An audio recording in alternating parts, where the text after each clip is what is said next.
I've always been the type of man who reads the fine print. While other people skim contracts and trust handshake deals, I study every clause, every contingency, every possible outcome. It served me well in my 36 years, first as a civil engineer, where overlooking details can collapse buildings, and later in life, where overlooking details can collapse everything else. 7 years ago, I met Laura Brooks at a mutual friend's dinner party. She was 27 then, luminous in the way that made every conversation in the room gravitate toward her voice. An executive assistant at Meridian Investment Group downtown, she had this magnetic quality: sharp wit, infectious laugh, the kind of ambition that lit up her dark eyes when she talked about her career goals. I was captivated immediately. I'd purchased my house 3 years before meeting Laura, a solid 3-bedroom colonial in Maplewood with good bones and better potential. The previous owners had let it deteriorate, which meant I got it under market value. I saw what others missed: original hardwood beneath worn carpet, structural integrity behind cosmetic damage, investment potential where others saw only problems. My name alone on the deed, my down payment from years of careful saving, my equity built through weekend renovations, learning to tile bathrooms and refinish floors from YouTube videos and trial and error. Our courtship was intense and deliberate. Laura was drawn to my stability, the steady income, the owned home, the man who had his life mapped out in 5-year plans. I was intoxicated by her energy, her ability to navigate social situations that exhausted me, her dreams of climbing corporate ladders I couldn't even see. She made me feel more interesting than I'd ever felt before. 18 months later, I proposed at Chez Laurent, the French restaurant where we'd had our 3rd date. She said yes before I finished asking the question, tears streaming down her face, calling her sister from the table to share the news. We were planning a fall wedding, and Laura threw herself into the details with the same intensity she brought to everything else. 2 months before the ceremony, I brought up the prenuptial agreement. We were having dinner at home. I'd made my grandmother's pot roast recipe, Laura's favorite, when I slid the folder across our kitchen table. She looked at it like I'd placed a dead animal between the salt and pepper shakers. "What's this?" she asked, her eyebrows raised in confusion. "Just some paperwork," I replied calmly. "Protection for both of us, in case anything ever goes wrong." Laura laughed, actually laughed, shaking her head as she opened the folder. "You're so paranoid, Daniel, but I guess that's what makes you such a good engineer," she said with an amused smile. She flipped through the pages without really reading them, pausing only at the signature lines. "This is sweet, in a weird way," she continued. "You care enough about our future to worry about protecting it." I watched her sign each page, her signature flowing and confident. She didn't ask questions about the specific clauses, didn't request her own lawyer to review the terms, didn't pause at the section that would matter most 7 years later. Any proven infidelity by either party immediately voids all claims to marital assets acquired before or during the marriage. "There," she said cheerfully, sliding the folder back to me. "Happy now?" "Yes," I answered simply. "I am." Our 7 years together unfolded like a carefully constructed blueprint. Laura's promotions came steadily. Senior assistant, then executive coordinator, then client relationship manager. My own career advanced in parallel. Project engineer to senior engineer to construction manager. We developed rhythms, Saturday morning farmers market runs, Sunday afternoon home improvement projects, annual trips to Laura's family in California, quiet evenings where she'd work on her laptop while I sketched building designs at the kitchen table. No children yet. We'd agreed to wait until Laura reached senior management, until we could afford the lifestyle she envisioned for our family. She was methodical about her career advancement, networking at company events with the focus of a general planning campaign strategy. I admired her determination, her ability to charm executives twice her age, her refusal to accept limitations others tried to place on her. For 7 years, I believed I knew my wife completely. I was wrong about a lot of things, but I was right about the prenup. 6 months ago, Laura started coming home smelling like cologne I didn't wear. It was subtle at first, a faint scent clinging to her blazers. something expensive and masculine that lingered when she kissed my cheek at the front door. When I mentioned it, she'd shrug dismissively and explain, "I've been in close meetings all day, cramped conference rooms with executives who probably bathe in designer fragrances." But that was just the beginning. Laura began dressing differently for work. Designer labels appeared in our closet, silk blouses from Theory, Italian leather heels that cost more than her monthly car payment, jewelry I definitely hadn't purchased. A delicate gold bracelet that caught the light when she gestured during conversations. Pearl earrings that made her look sophisticated in a way that felt unfamiliar. A pendant with a small diamond that nestled perfectly in the hollow of her throat. "New jewelry?" I asked one morning, watching her fasten the bracelet. "Victor gave it to me," she replied casually, not meeting my eyes in the bathroom mirror. "Closing bonus for the Hartwell account. Victor Kane." Her boss's name, which I'd heard maybe twice in 7 years of marriage, suddenly appeared in every other sentence. "Victor needs me to review the Bakley portfolio," she'd announce. "Victor wants me at the client dinner Thursday," she'd explain when canceling our plans. "Victor says I'm the best relationship manager he's ever worked with," she'd mention with obvious pride. Her voice changed when she said his name, softer, almost reverent, like she was speaking about someone who'd personally hung the stars in her sky. The late nights multiplied exponentially. Big project became her default explanation for everything. Missed dinners, canceled weekend plans, the growing distance between us that felt like watching someone slowly walk away until they disappeared completely. She'd come home after 10 o'clock, claiming exhaustion, picking at the reheated meals I'd left wrapped in the refrigerator. Her phone became a fortress. New password, changed without explanation. Screen always facing down during conversations. She'd take it with her to the bathroom during showers, something she'd never done in 7 years together. Notifications set to hidden, so I couldn't see message previews when it buzzed on the kitchen counter. When my calls came through during work hours, she'd reject them or let them go to voicemail, texting back hours later with brief apologies. In meetings. "Talk tonight." Except we never did talk at night anymore. The intimacy between us died slowly, then all at once. Laura stopped initiating physical affection, stopped reaching for my hand during movies, stopped curling against me in bed on Sunday mornings. When I tried to bridge the growing gap between us, she'd claim headaches or exhaustion. "I'm just so tired lately," she'd murmur, turning away from me in bed. When she did comply with my attempts at intimacy, she was there mechanically, her body present but her mind clearly elsewhere, staring at the ceiling like she was calculating grocery lists instead of connecting with her husband. She stopped asking about my projects, stopped laughing at my dry observations about coworkers, stopped caring about the small rituals we'd built together over 7 years. Sunday morning coffee in bed, Friday night takeout while watching documentaries. The way we used to debrief our weeks over shared meals and actual conversation. I found myself lying awake nights, listening to her breathe beside me, feeling like a stranger had infiltrated my bed and my life. The woman who used to tell me everything now shared nothing. The wife who used to seek my opinion on work decisions now made choices I heard about secondhand, if at all. 4 months into these changes, I considered confronting her directly. But my engineering mind rejected that approach. Too many variables, too much risk of her covering tracks or convincing me I was paranoid. If Laura was having an affair, asking directly would only teach her to be more careful. I needed evidence. I needed certainty. I called Raymond Cross on a Tuesday morning. A colleague from my divorce attorney friend's firm had recommended him. Private investigator, 20 years experience, discretion guaranteed. We met at a downtown coffee shop during my lunch break. I slid a photo of Laura across the small table between us. "I think my wife is cheating," I stated matter-of-factly. "I need to know for sure." Raymond studied the picture. Laura laughing at our anniversary dinner last year, radiant and happy, looking at me like I was the only person in the world. The irony wasn't lost on me. "Work schedule? Regular patterns?" he asked, professionally. I gave him everything.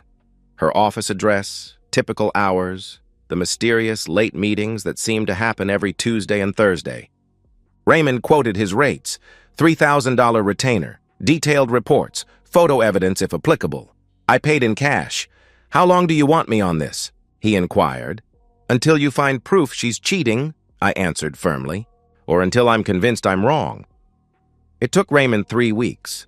The photos arrived via encrypted email on a Tuesday night while Laura worked late again. I opened them alone in my home office, each image a systematic demolition of my marriage. Laura and Victor Kane kissing in a parking garage, her hands tangled in his silver hair. Entering the Grandview Hotel together, his hand possessive on her lower back. Sitting intimately close at Mercato, the expensive Italian restaurant, his thumb stroking her wrist while she gazed at him like a lovesick teenager.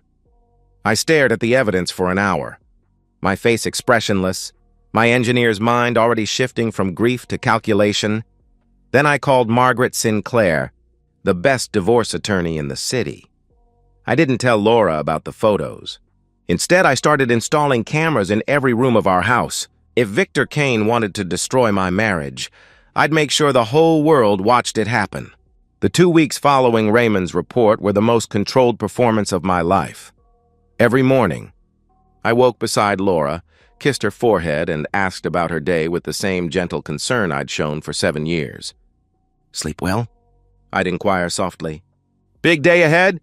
She'd respond with distracted nods, already checking her phone for messages from Victor. Every evening, I listened to her elaborate lies about demanding clients and urgent projects, nodding sympathetically while calculating her financial exposure. "Victor needs me to stay late again," she'd announce. "Of course," I'd reply understandingly. "Work comes first." I cooked dinners she barely touched, watched shows she wasn't paying attention to, maintained the illusion of normalcy with the precision of a method actor playing the most important role of his career. Behind the scenes, I worked with Margaret Sinclair to build an airtight case. Margaret reviewed the prenuptial agreement with the thoroughness of a forensic accountant. The document had been drafted by Bakley, Klein & Associates 7 years ago, one of the city's top family law firms, ironically. Every clause was enforceable, every contingency legally sound. The infidelity provision was explicit and devastating. Any proven adultery immediately voided all claims to assets acquired before or during marriage. "This is bulletproof," Margaret declared, sliding the prenup back across her mahogany desk. "Your wife will walk away with exactly what she brought into the marriage, her personal belongings and that Honda Civic. Everything else stays with you." I filed for divorce 2 weeks after receiving Raymond's evidence. Margaret cited irreconcilable differences in the public filing, but attached the adultery evidence in sealed court documents. The court date was set for 90 days out, standard procedure. Laura wouldn't be served papers for another month. Strategic timing, Margaret recommended, to prevent her from hiding assets or preparing a defense. During this window, I installed a comprehensive security system throughout our house. High-definition cameras in the living room, kitchen, hallway, and front entrance. Cloud-based storage with motion activation and real-time streaming to my phone. When the security company technician asked about the extensive coverage, I explained casually, "I'm concerned about recent break-ins in the neighborhood." "Smart thinking," he replied, not knowing how smart it really was. I documented our marital assets with obsessive detail, bank statements going back 7 years, investment portfolio summaries, retirement account balances, the recent house appraisal showing $300,000 in equity, receipts for every major purchase, proof of my sole ownership of the property. Margaret assembled everything into an impenetrable financial fortress that would withstand any challenge Laura's eventual attorney might mount. Then I made a calculated decision that revealed the true scope of my planning. Contacted the HR department at Meridian Investment Group, not to file a formal complaint. That would be too obvious, too traceable back to me. Instead, I had Raymond send an anonymous tip about potential ethics violations involving senior management and subordinate staff, suggesting they might want to investigate Victor Kane's professional conduct with certain employees. Investment firms live in terror of liability lawsuits.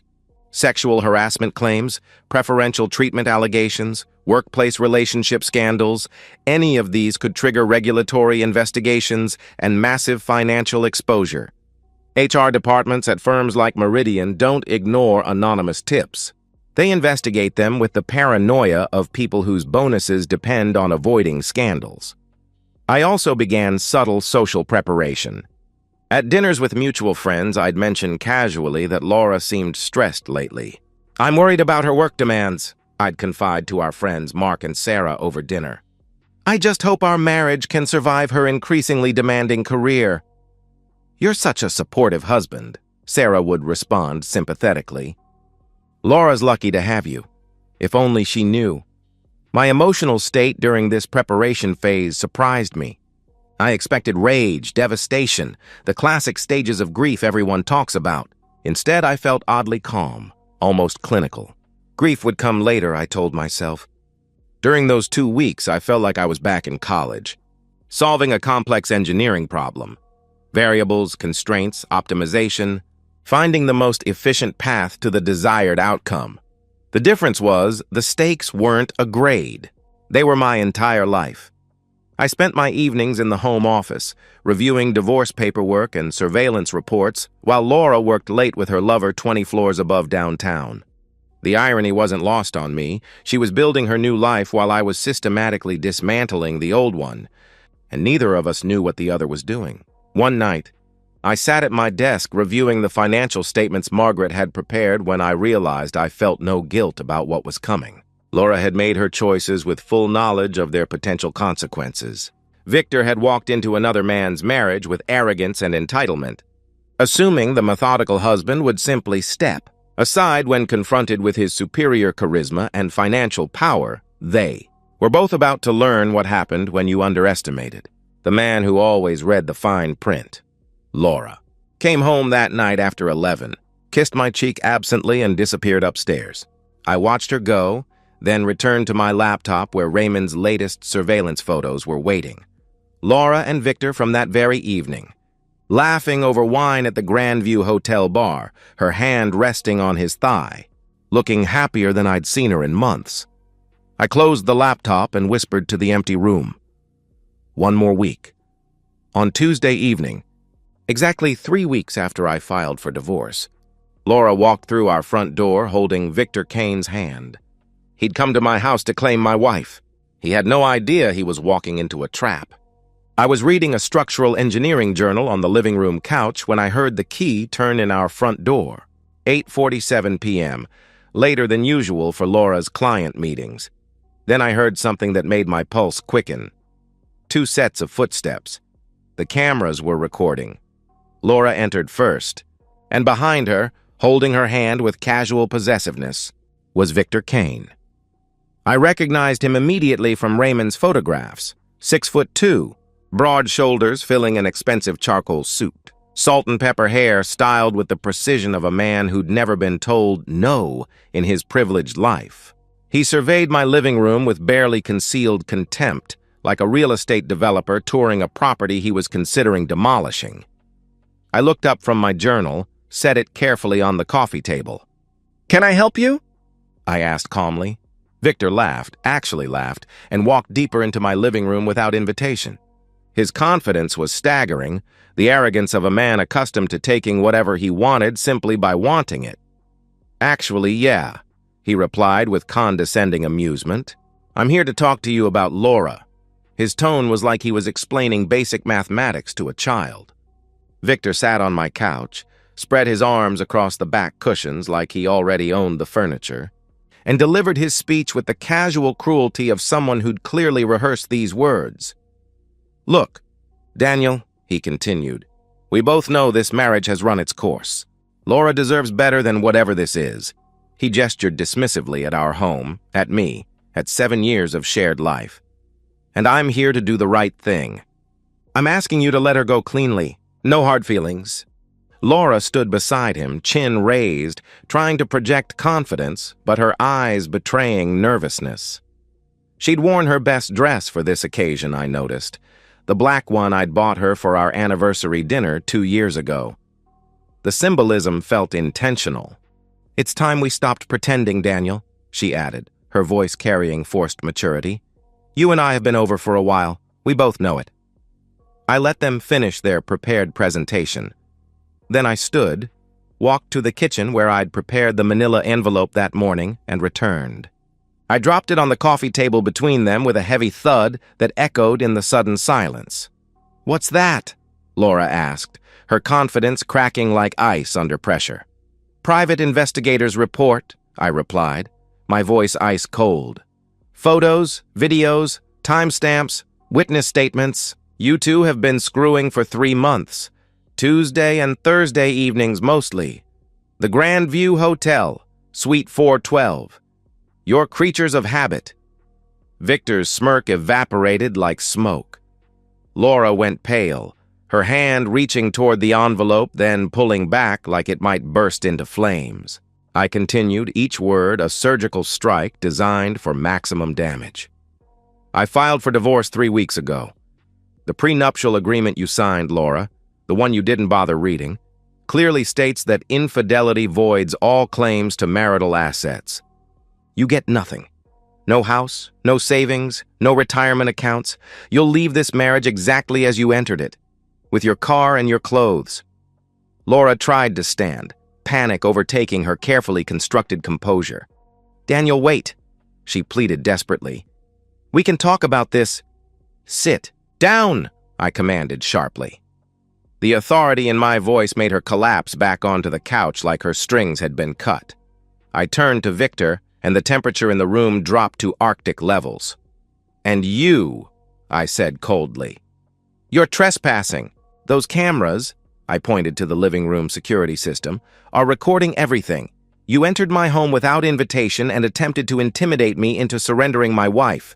That's breaking and entering, harassment, and depending on how I frame it to the police, possibly extortion." Victor stood, trying to reclaim his dominant position through sheer physical presence. "I didn't threaten you," he protested. "You demanded I give you my wife," I interrupted. "In my house, after screwing her for 3 months behind my back. That's absolutely a threat." Victor stepped forward, towering over me, puffing his chest like a territorial animal. "You think you scare me?" he sneered arrogantly. "I make more in a month than you make in a year. I'll bury you in legal fees. I'll destroy—" I moved. The first strike was precise, both hands grabbing Victor's expensive lapels and slamming him against the wall hard enough to crack the plaster. His head snapped back, leaving a small dent in the drywall. Before he could recover from the shock, I drove my fist into his solar plexus, a calculated blow that evacuated every molecule of air from his lungs and left him gasping like a landed fish. Victor doubled over, wheezing, and I brought my knee up into his ribs with the full force of 7 years of suppressed rage. The crack was audible. Victor crumpled, and I followed him down with a vicious kick to his groin that sent him into a fetal curl on my hardwood floor. Tears streaming down his face, all arrogance stripped away in 30 seconds of controlled violence. "Daniel, stop!" Laura screamed, grabbing my arm frantically. I shoved her away, not violently, but firmly enough to send her stumbling backward into the coffee table.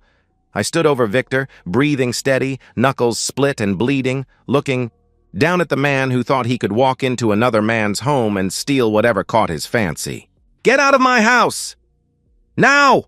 I ordered coldly. Victor tried to crawl toward the front door, groaning pathetically, clutching his ribs and groin, reduced to a broken shell of the confident predator who'd entered my home 20 minutes earlier. Laura rushed to help him, both of them sobbing now, all pretense shattered, the ugly reality of their situation finally penetrating their delusional bubble. I picked up the divorce papers from the side table and threw them at Laura's feet. "Sign them," I instructed firmly. "Don't contest. The evidence is overwhelming and you cannot win." Laura knelt beside Victor, supporting his weight, mascara running down her face like black tears. "Daniel, please," she begged desperately. "We can work something out. Oh, and one more thing," I announced, crossing my arms almost casually. "I sent the complete investigation report to your company's HR department this morning. Detailed evidence of your affair, including documentation that Victor used company resources, expense accounts, client dinners, business travel, to facilitate your relationship. They'll be calling you both in tomorrow. Workplace relationships between management and subordinates violate Meridian's ethics code. I checked. Laura's face crumbled completely. Victor groaned, barely conscious, probably concussed. They stumbled toward the door together, Victor leaning heavily on Laura, leaving small drops of blood on my pristine hardwood floors. I followed them, opened the door, and watched them struggle down the front steps. Victor could barely walk. Laura was sobbing hysterically, trying to support his weight while fumbling with her phone. I closed the door, locked it, engaged the deadbolt, and walked to the kitchen. I poured myself 2 fingers of Jameson and sat at the kitchen table, hands shaking slightly from adrenaline, but face completely calm. My phone buzzed. Text from Margaret Sinclair. Papers served. She has 30 days to respond.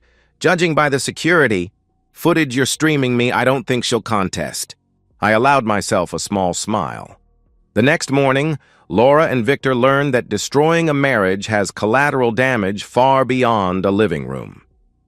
The morning after the confrontation, both Laura and Victor received calls from Brenda Lawson, head of HR and legal compliance at Meridian Investment Group. Neither knew the other was being summoned.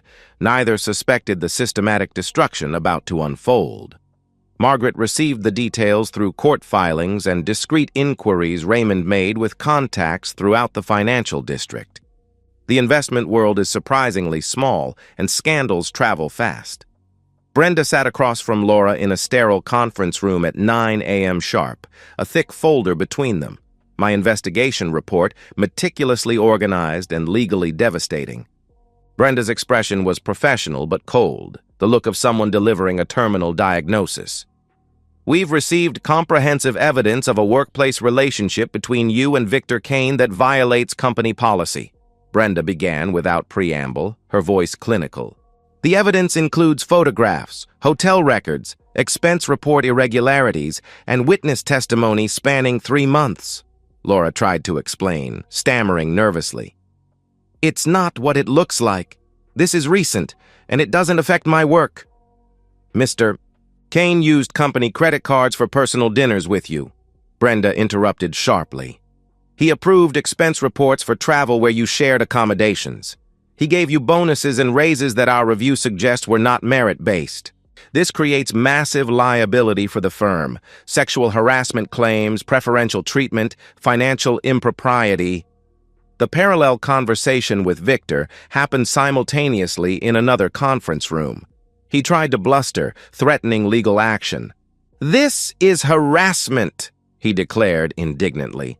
I've been with this company for 15 years, which makes your behavior even more inexcusable, Brenda replied coldly. You knew better. Effective immediately, she continued to both of them.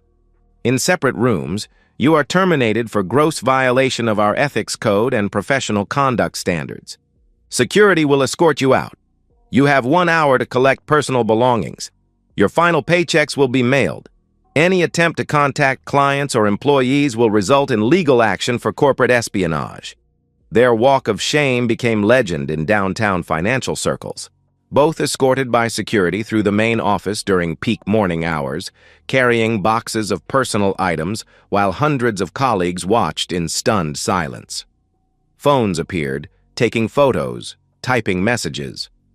By lunch, the story had spread through every investment firm in the city. A junior analyst whispered to his cubicle neighbor, "Did you hear about Victor and Laura?" "The affair?" his colleague replied, not looking up from his screen. "Everyone's talking about it. Company credit cards, hotel rooms, the whole thing. Career suicide," the first one concluded. "Nobody's going to touch them after this." Victor's destruction was particularly spectacular. As a senior vice president, his career had been built on reputation and network connections. In the incestuous world of high finance, word traveled at light speed. Other firms heard about the ethics violation, the termination, the sordid circumstances. Doors began closing before Victor could even start making calls to his professional contacts. When he reached out to his former colleague at Goldman Sachs, the response was swift and brutal. "Sorry, Victor, but we can't take that kind of risk." his contact explained awkwardly. You understand, Laura faced similar professional exile, but with added social judgment. She'd been the subordinate in the affair, which somehow made her more culpable in the twisted calculus of workplace gossip. Other executive assistants distanced themselves from her. Her carefully built network evaporated overnight. Meanwhile, my divorce proceeded with mechanical efficiency. Margaret filed motions, presented irrefutable evidence, and Laura's court-appointed attorney, an overworked public defender, she could barely afford without her Meridian salary, advised her not to contest. The prenup is airtight. He told her during their brief consultation, shaking his head. The photographic evidence is overwhelming. You signed this agreement voluntarily with independent counsel available. You will lose, and fighting will only cost you money you don't have. But surely there's something... Laura began desperately. Nothing, he replied firmly. Your husband played this perfectly. 60 days after the confrontation, the divorce was finalized. I retained the house, all savings accounts, all retirement portfolios, all investments. Laura received her personal belongings, her Honda Civic with 18 months of payments remaining, and exactly nothing else. 7 years of marriage. And she walked away with less than she'd entered with because now she carried legal fees she couldn't pay. The final destruction of Laura and Victor's relationship followed predictably. Without jobs, without money, without the forbidden thrill of secrecy that had sustained their affair, their love evaporated like morning fog. They fought constantly in her cramped studio apartment. This is your fault, Victor accused angrily. You should have been more careful. My fault? Laura shot back bitterly. You're the one who insisted on using company cards for everything. You could have said no, he replied, coldly. Just like you could have kept it in your pants? She retorted. Margaret gleefully included their mutual recriminations in court documents as evidence of their complete lack of remorse. Within 2 months of the confrontation, Victor and Laura broke up viciously in the parking lot of Laura's new studio apartment. Victor moved to Phoenix, taking contract work at 60% of his previous salary, unable to get recommendations from any firm in our city. Laura moved to Denver, working administrative jobs for a third of her Meridian income, starting over from absolute zero at 34 years old. The chapter ended with me receiving the final divorce decree in the mail. I filed it carefully in my home office, poured myself a drink, and felt nothing. Not triumph, not satisfaction, not even relief, just quiet. 6 months later, I realized I hadn't thought about Laura in weeks. That's when I knew I'd truly won. 6 months after the divorce finalization, I sit on my back porch on a Saturday morning, coffee in hand, watching sunrise paint my well-maintained yard in gold and amber. The house is entirely mine again, quiet, clean, peaceful in a way it hasn't been in years. I've had the walls repainted, replaced the furniture Laura had chosen, made the space my own again. The anger that sustained me through investigation and confrontation has faded, replaced by something gentler. Acceptance, maybe, or simply indifference. Laura is a closed chapter, filed away like the divorce decree in my office. My life has moved forward deliberately. I received a promotion 3 months ago, senior project manager, leading the firm's largest infrastructure contract. My colleagues respect me. Word of my divorce spread quietly, but without judgment. In their world of engineers and contracts, my methodical approach to dissolving my marriage simply confirmed what they already knew. Daniel Hayes thinks ahead. I'm dating again. Nothing serious, nothing rushed. Claire, a landscape architect I met through mutual friends. She's divorced herself. Funny and kind and refreshingly direct. We take walks, cook dinners together, share stories about our cautious re-entries into vulnerability. I find myself laughing more, sleeping better, remembering what peace feels like. My coworker Jason asked me once over lunch, "Whatever happened to Laura?" I shrugged, taking a bite of my sandwich. "She's gone," I replied simply. "That's all that matters." I never think about her anymore, and when I do, it's with the detached curiosity you might feel about a stranger who once briefly intersected your life. Meanwhile, 800 miles away in Denver, Laura sits in a cramped studio apartment. scrolling through old photos on her phone late at night when she can't sleep. Pictures of the house she lost, the life she destroyed, the confident woman she used to be when she thought she was untouchable. She tried reaching out to me once, 3 months after the divorce. A long email apologizing, explaining, pleading for acknowledgement. I blocked her address immediately. She tried reaching out to Victor. He never responded. She works as an administrative assistant now at a mid-sized logistics company, making barely enough for rent and groceries. She's lost weight she couldn't afford to lose, developed insomnia, sees a therapist on a sliding scale payment plan. Every night, she thinks about the prenup she didn't read carefully, the man she underestimated completely, and the choices that cost her everything. I'm in my home office, reviewing blueprints for a new project, when my phone buzzes. A text from Claire asking if I want to grab dinner tonight. I smile, type back, yes, looking forward to it, and return to my work. People ask me sometimes if I regret how things ended, if I think I went too far. If I feel guilty for destroying Laura's life so completely, I don't. She made her choices. Victor made his. I simply ensured they faced the consequences, and now, sitting in the house I built, with my life reconstructed on my own terms, I sleep perfectly well at night, because in the end, I didn't just win the divorce, I reclaimed my dignity, my peace, and my future, and no one, no arrogant boss, no faithless wife, no amount of betrayal was ever going to take that from me.